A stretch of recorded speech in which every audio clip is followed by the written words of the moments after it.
Halo gengs, apa kabar kalian di hari ini? Tentunya tetap jaga kekompakan dan selalu bersemangat ya.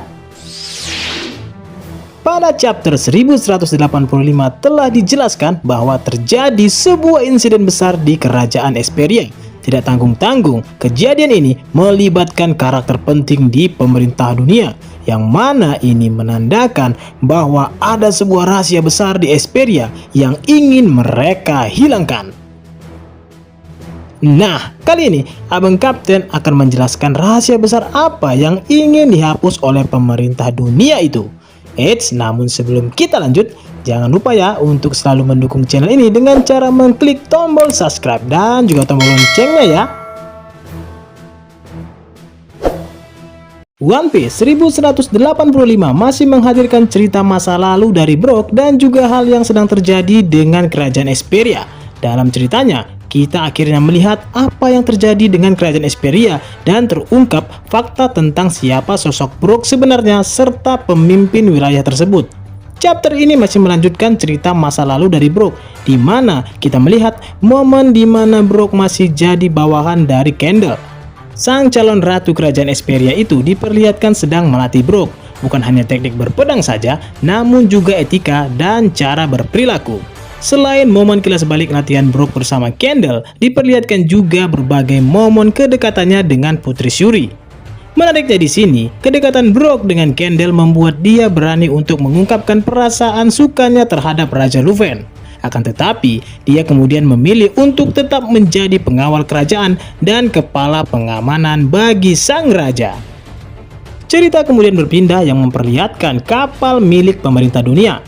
Nampak para kaum naga langit itu tiba di wilayah kerajaan Esperia.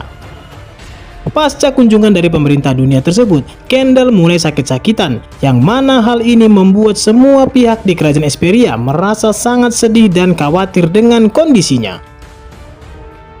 Ketika Candle akhirnya sembuh dari sakit yang ia derita, sang raja kemudian memutuskan untuk menikah dengannya. Akan tetapi, pasca pernikahan tersebut, muncul peristiwa aneh di mana kerajaan Esperia diselimuti oleh kabut selama bertahun-tahun. Kabut tersebut ternyata berefek pada kesehatan dari para penduduk kerajaan Esperia, di mana banyak dari mereka mulai sakit-sakitan. Bukan hanya itu saja, kabut tersebut juga ternyata merusak instrumen musik yang menjadi tulang punggung bagi perekonomian di kerajaan tersebut. Pada akhirnya, mimpi buruk pun terjadi di mana kondisi ekonomi Esperia mengalami kebangkrutan dan mereka tidak mampu lagi membayar upeti surgawi kepada pemerintah dunia. Dan akhirnya, kondisi tersebut membuat pihak pemerintah dunia membuat tawaran kepada kerajaan Esperia, di mana seluruh penduduknya harus menjadi budak untuk mereka. Raja Luven jelas menolak tawaran tersebut dan memutuskan untuk melawan. Perang besar antara kerajaan Esperia dan pihak pemerintah dunia pun menjadi sesuatu yang tidak terhindarkan lagi. Pihak pemerintah dunia kemudian membakar habis kerajaan Esperia. Di tengah kekacauan tersebut, Brook kemudian berusaha untuk pergi ke istana dan sesampainya di sana, setelah tergesa-gesa, dia kembali melihat kondisi yang mengerikan. Brook melihat Putri Shuri yang sudah menghabisi nyawa ayahnya sendiri, yaitu Raja Luven. Diperlihatkan juga bagaimana Shuri dan Luven sama-sama sudah bertransformasi menjadi sosok iblis lengkap dengan sepasang sayap dan juga tanduk akibat pengaruh dari Domi Reversi. Berdasarkan chapter 1185, diketahui bahwa Imu menggunakan Domi Reversi untuk menghabisi Raja Luven dan Ratu Candle. Putri Shuri juga berubah menjadi sosok iblis mengerikan, di mana dia menghabisi ayahnya sendiri. Pasca kedatangan pemerintah dunia di kerajaan Esperia, wilayah tersebut justru mengalami perubahan drastis. Akibat kabut tebal yang menyelimuti wilayah tersebut, mereka menjadi sakit-sakitan dan perekonomian mereka pun hancur, yang mana mengakibatkan Esperia tidak bisa membayar upeti surgawi. Rasanya kecil kemungkinan jika semua peristiwa tersebut terjadi tanpa ada sebab dan akibat.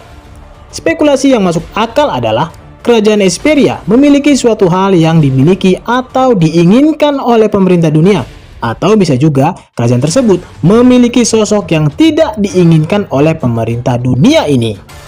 Sejauh ini, Imu sudah melakukan teknik domi reversi beberapa kali karena berbagai alasan. Dia mengubah para raksasa menjadi sosok iblis karena ingin menciptakan pasukan yang kuat dan juga brutal. Kemudian, Imu menggunakan domi reversi kepada para keluarga Dovi di Pulau God Valley. Hal ini pun menimbulkan sebuah kecurigaan. Apa alasan Imu melakukan domi reversi kepada kerajaan Esperia, terutama kepada Raja Leuven dan juga Putri Shuri? Terdapat teori menarik yang menyebutkan bahwa Raja Leuven kemungkinan adalah salah satu bagian dari klan Devi. Peristiwa ini pun kembali mengulang apa yang terjadi kepada Rox di God Valley dan juga Harald, yang artinya ada sesuatu yang membuat Imu ingin menghancurkan kerajaan tersebut dan menghabisi nyawa Leuven beserta keluarganya.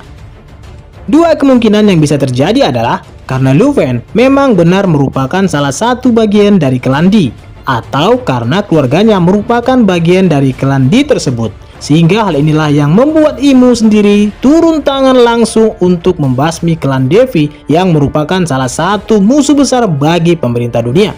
Mari kita tunggu saja fakta apa lagi yang akan terungkap pada chapter yang akan datang. Nah, itulah tadi sedikit penjelasan terkait tujuan Imu menghancurkan kerajaan Esperia.